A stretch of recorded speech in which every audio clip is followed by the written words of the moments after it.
नमस्कार साथियों, आप सभी का मेरे YouTube channel Hemraj Singh Chauhan official में स्वागत है। आज मैं आप लोगों के सामने कोई खबर लेके नहीं आ रहा हूं, बल्कि मैं आप लोगों को धन्यवाद अदा करना चाहता हूं कि आप लोगों ने मुझे पिछले 3-4 महीनों में जितना स्नेह दिया है और जिस तरह से मुझे आशीर्वाद दिया है, उसका फल अब सामने भी आने लगा है। YouTube पर मेरे 1000 सब्सक्राइबर पूरे हो गए हैं। मुझे ये उम्मीद नहीं थी कि मैं इतनी जल्दी ये आंकड़ा छू लूँगा, क्योंकि मैंने नवंबर के करीब YouTube पर सक्रिय होने की सोची थी।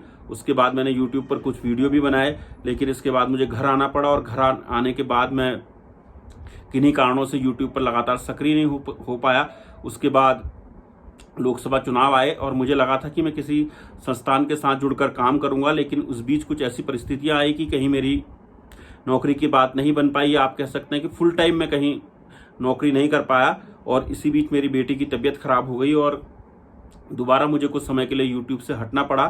लेकिन इसके बाद पिछले 1 महीने से मैंने कोशिश की है कि मैं लगातार YouTube पर रहूं, और उसका नतीजा भी देखने में लगा है। लोकसभा चुनाव के दौरान मैंने जितनी भी खबर की, आप लोगों ने वो सभी खबरें पसंद की, उन सभी खबरों को लाइक किया, आप लोगों ने शेयर किया। इसके लिए आपका तहे दिल से शुक्रिया। इसके अलावा मैंने खेल पर भी कुछ खबरें कही। IPL के दौरान मैंने कुछ लगातार आप लोगों को अपडेट देने की कोशिश की थी, उसको भी आप लोगों ने सराहा। T20 वर्ल्ड कप शुरू होने वाला था, उससे पहले भी मैंने कुछ खबरें करी थी, चाहे वो टीम इंडिया के सिलेक्शन को लेकर हो कि क्यों आखिर रिंकू सिंह को क्यों टीम में शामिल नहीं किया गया। इसके अलावा किस तरीके से कई और खिलाड़ियों को इग्नोर किया गया जिनकी टीम में जगह बनती थी, वैसी खबरों को भी आप लोगों ने काफ़ी प्रोत्साहित किया। इसके अलावा मेरी कोशिश रही कि मैं आपको, क्योंकि उत्तराखंड का रहने वाला हूं, उत्तराखंड की खबरों से अवगत कराऊं, यहाँ की संस्कृति खान पान से अवगत कराऊं। वैसे आपने मेरे उन शॉर्ट्स और वीडियो को भी काफ़ी पसंद किया, और लगातार आप ऐसी ऑफबीट खबरों को पसंद करते हैं जो मुझे आगे प्रोत्साहित करती हैं कि मैं राजनीति के अलावा भी ऐसी खबरों पर काम कर सकूं, या ऐसी जानकारियां आप लोगों तक ला सकूं जो कि आपके लिए फ़ायदेमंद हो। कभी आप घूमने आए तो आप इन चीज़ों का उपयोग कर सकें, या अपने बच्चों के साथ ये चीज़ें शेयर कर सकें। तो मेरे लिए एक तरीके से बहुत बड़ी उपलब्धि है कि इतने कम समय में मैं 1000 सब्सक्राइबर का आंकड़ा छू चुका हूं। इसकी एक बड़ी वजह यह भी है, जब मैंने YouTube शुरू किया था तो इसकी एक वजह सिर्फ ये थी कि मैं खबरों से के बीच रहना चाहता था। मैं लगातार फेसबुक पर और ट्विटर पर लिखता हूं, जैसा कि आप जानते हैं। इसके अलावा कई वेबसाइट्स के लिए भी आर्टिकल लिखता हूं और वीडियो भी बनाता हूं। लेकिन मुझे ऐसा लगता था कि जो बातें मैं फेसबुक पर लिखता हूं या ट्विटर पर X पे लिखता हूं, तो मैं उन बातों को वीडियो के जरिए आपके सामने रखूं, आप लोगों से रूबरू हूं, ताकि आप लोग के रिएक्शन से मुझे पता लगा कि आप लोगों को मेरे प्रति किस तरह का आप लोग नज़रिया रखते हैं, या आप लोग मुझसे क्या अपेक्षाएं रखते हैं। मैंने इस दौरान कोशिश पूरी की कि मैं आपकी अपेक्षाओं पर उतरूं, और आगे भी मेरी कोशिश रहेगी कि मैं आपकी अपेक्षाओं पर खरा उतर सकूं।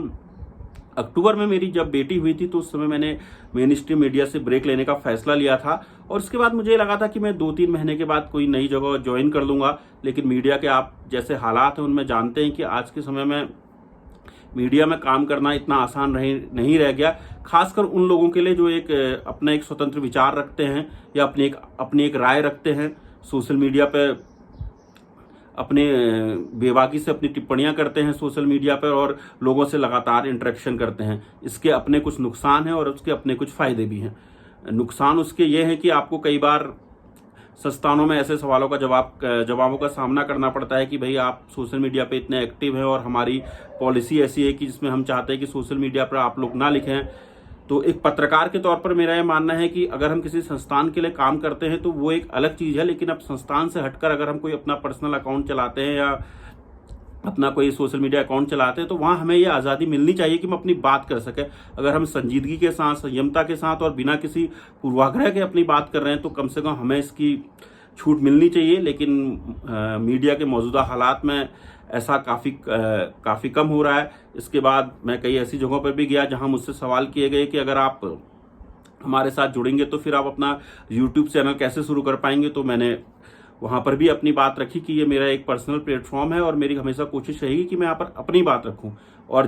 और ज़रूरी नहीं कि मैं कोई राजनीतिक बात ही करता हूँ। मैं खेल पे आप लोगों से बात करता हूँ, पर्यटन पे आप लोगों से बात करता हूँ, खान पान पर आप लोगों से बात करता हूँ, पर्यावरण पर आप लोगों से बात करता हूँ।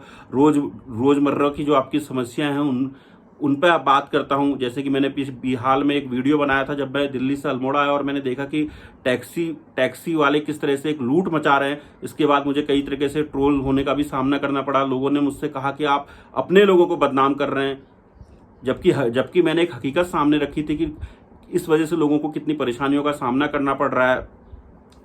महंगाई के इस हालात में अगर लोग एक्स्ट्रा पैसे दे के किसी तरह सफ़र करते हैं तो ऐसी चीज़ें रुकनी चाहिए। इसके अलावा आपने देखा होगा कि उत्तराखंड में जिस तरह शराब को घर घर पहुंचाने का धामी सरकार ने फैसला लिया है, उन्होंने शराब कारोबारियों को एक एक उप दुकान खोलने की परमिशन दी है और उसका नतीजा जो है वो आप सब देख सकते हैं।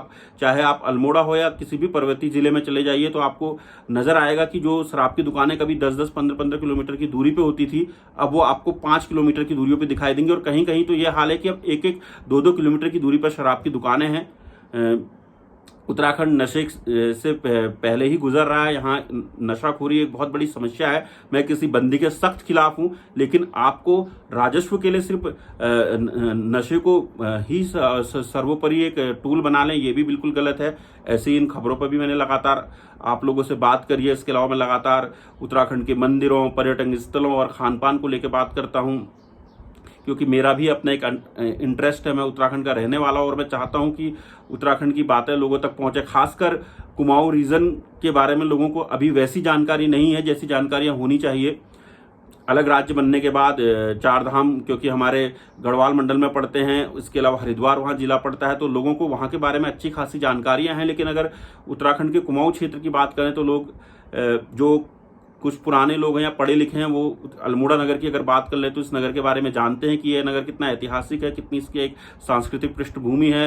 ये देश के प्राचीन शहरों में से एक है। यहाँ कत्यूरी राजाओं से लेकर चंद राजाओं ने शासन किया है और अंग्रेजों ने यहाँ से अपना पूरा एक शासन चलाया है। तो मेरी कोशिश रहती है कि मैं आपको वहाँ के बारे में भी जानकारी दूँ। इसके अलावा आपको अल्मोड़ा से जो सीमांत जिले हैं, चाहे वो पिथौरागढ़ है, वहाँ के बारे में भी आपको जानकारियाँ होनी चाहिए कि वहाँ की संस्कृति कैसी है, वहाँ के लोगों की समस्या क्या है और किस तरीके से यहाँ पर रोजगार के साधन कम होने की वजह से सेना में लोग जाते हैं और अब एक अग्निवीर जैसी योजना के आने के बाद कैसा उसका इम्पैक्ट पड़ रहा है। किसानी खेती किस तरह से बर्बाद हो गई है, सुंगर और बंदरों का आतंक किस तरीके से हो गया है और सरकार ने इस तरफ कुछ विशेष ध्यान नहीं दिए है, उसका नतीजा भी सामने देखने को मिल रहा है। इसके अलावा सरकार की तरफ से जो कई योजनाएं हैं उसमें किस तरह के लूज फॉल नजर आ रहे हैं, कैसे यहाँ पर एक संगठित तौर पर सिंडिकेट के तौर पर अधिकारी कैसे भ्रष्टाचार को बढ़ावा दे रहे हैं कुछ लोगों के साथ मिलकर, इस पर भी मैंने लगातार लिखी है। तो फिलहाल मैं आप सभी से यही कहना चाहूँगा कि जिस तरह से आप लोगों ने मुझे प्यार दिया है, आप इसी तरह से मुझे प्यार दें, स्नेह दें और ज़्यादा से ज़्यादा मेरे लोगों तक मेरे यूट्यूब चैनल के बारे में जानकारी दें ताकि लोग मेरे यूट्यूब चैनल को देखें। और मेरी भी यही कोशिश रहती है कि जब कोई वीडियो बनाऊं तो किसी भी शख्स की कोशिश रहती है कि वो वीडियो ज़्यादा से ज़्यादा तक लोगों तक पहुंचे, क्योंकि हमारा उद्देश्य सिर्फ जानकारी देना ही है। इसके अलावा मेरी किसी से कोई व्यक्तिगत दुश्मनी या मेरा कोई ऐसा अपना कोई स्वार्थ नहीं है कि मैं किसी राजनीतिक पार्टी को ज्वाइन करना चाहता हूं या मुझे आके चल के कुछ किसी सामाजिक संगठन में जाना है। मैं इन सब से दूर रहकर पत्रकारिता के क्षेत्र में ही कुछ काम करना चाहता हूं और जब मैं इस टाइम मेन स्ट्रीम मीडिया में सक्रिय तौर पर पत्रकारिता के क्षेत्र पर नहीं हूं तो मेरी कोशिश रहती है कि मैं सोशल मीडिया के जरिए आप लोगों से लगातार जुड़ूं, अपनी बातें आप लोगों से लगातार शेयर कर सकूं, आप क्या सोच रहे हैं ये मैं जान सकूं। तो आप सबसे मेरा एक बार फिर से विनम्र निवेदन है कि आप सब मेरे YouTube चैनल को जरूर सब्सक्राइब करें और एक बार फिर से तहे दिल से आप सबका शुक्रिया कि आपने मुझे 1000 सब्सक्राइबर तक के आंकड़े तक पहुंचा दिया। अब आप कोशिश करिए कि मेरी वीडियो को ज़्यादा से ज़्यादा लोगों तक पहुंचाएं, अपने परिचितों तक पहुंचाएं, अपने दोस्तों तक पहुंचाएं, उन्हें बताएं कि मेरे YouTube चैनल में किस तरह का कंटेंट है।